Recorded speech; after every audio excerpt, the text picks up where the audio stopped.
Hello YouTubers. Oh, well, I'm on a roll now, 2 videos. Figured I'd do some of these unusual straight AM rigs. Well, at least I figured I'd do 2 today. It's only a little later than when I did Roy's video. It's a little after 8 AM now. Let's get to the radio. Robyn SX-102B. There are a couple varieties of this guy, and I think there was a 101 that looked very similar to this radio as well. There was a straight SX-102. There was this B, and I think that was all in this series. And then, like I said, don't quote me, but I believe there's a 101 that looks pretty similar. Again, nothing much to listen to. I don't care for the speaker. The speaker in the radio, and I don't care for the tone. It does have a high-low tone.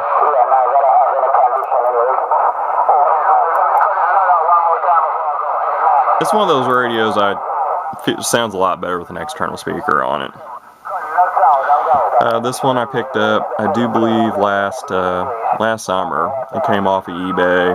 It's supposed to be all working, and it wasn't. And you know, I tend to show the insides of all radios anymore, but I'm definitely going to show the insides of this guy because you'll quickly see why it wasn't working, and I had to do some major patchwork. And there's a little bit of a story to that, and I guess kind of a lesson to be learned as well. But you know, this radio was intentionally broken, and very likely was done by the seller, you know, before they sent it to me. It didn't sell for much. It came with had a Turner, I don't know if it was an M+3, I can't remember. One of those handheld, you know, Turner power mics. Turner worked fine. It wasn't in the best of shape. I gave it to a friend of mine that was wanting to try one.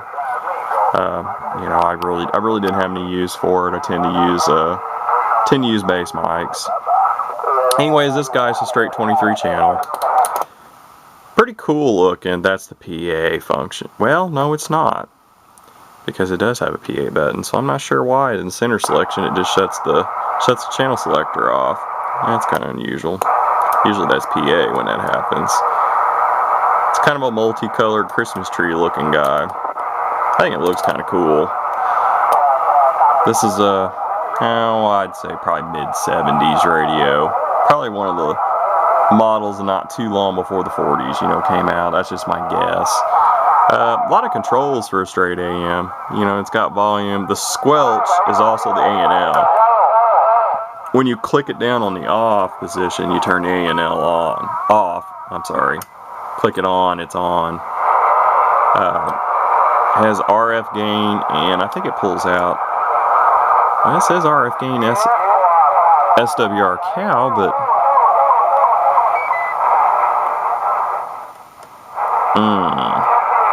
I don't know what the deal. Oh, it depends on where you got the switch selected. Sorry. I should have reviewed the radio before I did the video instead of just jumping into it. Another variable receive clarifier. Probably a good idea. I bet there's some crystals off in this guy. I don't remember exactly. I checked it out quite some time ago. It's another one. If you watch that Robyn, what was it, a 410 or something? It was a 40 channel. It had a BFO. This one's got that too, but it doesn't have a plus minus beat frequency oscillator. It's just a straight selection. I've played with it. I find it doesn't work much better than the one did in that radio, which means it's basically just non-functional. I find you can't receive single sideband transmissions with it. There's your PA. Now this one's got that weird intercom selection as well. I mean, it has a slide switch on the back like that other Robyn 40 channel mobile that I showed. And then has a multi-function selectable. You got your SWR, the calibrate for it, which you do via the RF gain access dual control, depending on what you got this set at. Meter's pretty cool. I've always liked these. They got this kind of raised out, you know, deal. Got a nice large SRF meter. It's easy to read. If I remember right, this guy I think is made in Japan. We'll take a spin and look at the back of it. I don't think it's been tuned, but I won't swear to it. I just got a fan in. This is the same as the Cobra Dynamite Pluses. One of these Japanese made, you know, Dynamite Pluses. Uses the little 7-volt battery. Audio. Doing about the same as the other radio. Audio. Now 10 watts, so she's stock. I'll end it here. Well, cases are in good shape. Actually, they're in real good shape. A little dusty. Like I said, this is another one I cleaned up quite some time ago to do a video of and never got around to it. It's original bracket knobs. Didn't get the original power cord, but luckily I've got one, and that's something I'm going to warn you guys about on these here in a minute when I show the back, is there's two different versions of that same cord running around, but the polarities are reversed. Anyways, end it here and let's get to some of the other stuff, and I'll show you the mess on the insides. And we'll show the back here real fast. This is the type plug it uses. This is a larger 2-pin type deal. You'll see these on a number of vintage radios, but you got to be careful because there's more than one polarity of these running around out there. I think I've shown this before on some other radios I own to have this same type of plug. Notice they're the same, and I've got the keys facing me, but notice that one, the negative is on the left, the other one, the negative is, the positive is on the left. They're reversed. So, something I always want to be careful of. I always take these apart. Anytime I get a radio that's got that power cord, even if it comes with a power cord. Even if it's marked back here. I've seen a number of people mark these, like this guy is marked. Let's see if it's correct. Now this person actually did mark this one correctly. They scribed a plus and minus in it. I've seen some of them written with marker, and I've seen a number of them that were marked incorrectly. Best take them apart and look at trace the wires down that are running from your pins. It'll tell you real quick which one's positive, which one's negative. This one is odd, like the 40 channel Robyn I showed here recently. That 410 I think is what it is. External speaker, CVPA, and it's got an intercom speaker selection. I'm not going to demonstrate it. I did in that other video on that other radio, and it has a multi-function select switch for all that as well. I've just got it all set to the off position. Now I'm going to show the insides. One, because I show the insides, and two, because, well, get to the story on this radio. Oh, notice it has the for a bracket knob. So this one was made to go in one of those power supply module units like I showed in that Robyn 410. Well, there's one out there. What model it is, this one fits, I don't know. It doesn't fit the one I've got. The DIN size of this radio is different from the other one, but it's meant to go in one of those because that bracket knob screws in the back to hold it in the power supply module unit. Okay, let's get to the insides. These guys have got some, I like that hammer tone paint. That is a really cool looking hammer tone paint, in my honest opinion. Unfortunately, the date tags on these don't really tell us anything. I don't give a date or whatnot. The speaker wires are extremely short, so I'm going to have to be careful. Now, I know I'm not the only person that's been in this radio. I had to take it apart when I got it because it didn't work. It was described as working. Like I said, it came off of eBay. I think the wording was something like "works fine," something along those lines. Anyways, I got it. It had receive, but it didn't have any transmit, and the problems weren't, noticeable from this side. I'm just going to show the component side because, well, I just tend to do that.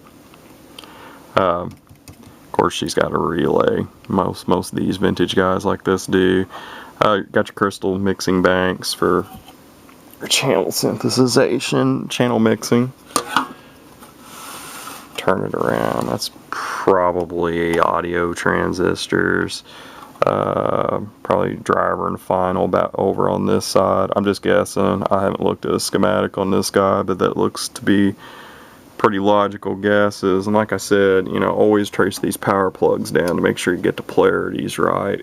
You can't just look at it and tell. I mean, you'll probably have to trace it, from the board up to your on-off switch, because this one doesn't use any colored wire or anything to make it nice and easy for you. Okay, let's flip it over on the other side. I'll get on to the rest of the story. Solder side. A little sloppy. I find a lot of the Robyns tend to be earlier ones anyways. I don't know who made this guy. It was made in Japan. but I don't know who the manufacturer actually was. It doesn't look Uniden, that's for sure.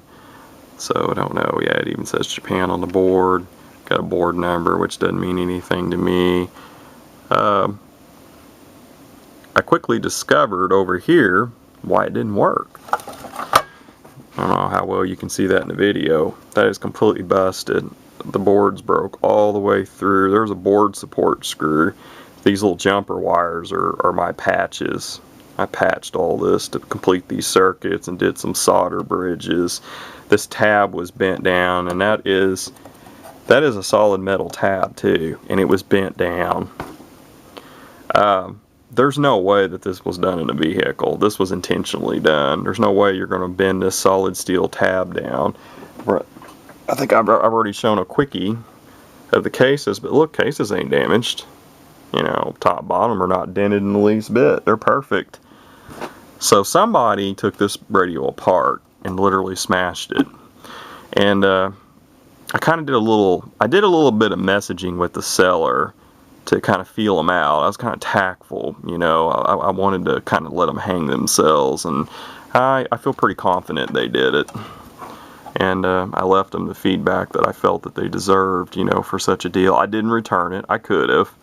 You know, I would have been out return shipping, and I didn't pay much for this radio. I think with shipping, it was barely over 10 bucks. They might have been mad because it didn't bring anything. I don't know. You know, it was very inexpensive. I don't remember the exact price, but it wasn't very much. But it was definitely intentionally broken by somebody, because there's no way that happened. Somebody had to literally smash that with something heavy to bend that solid. That's not aluminum, that's metal.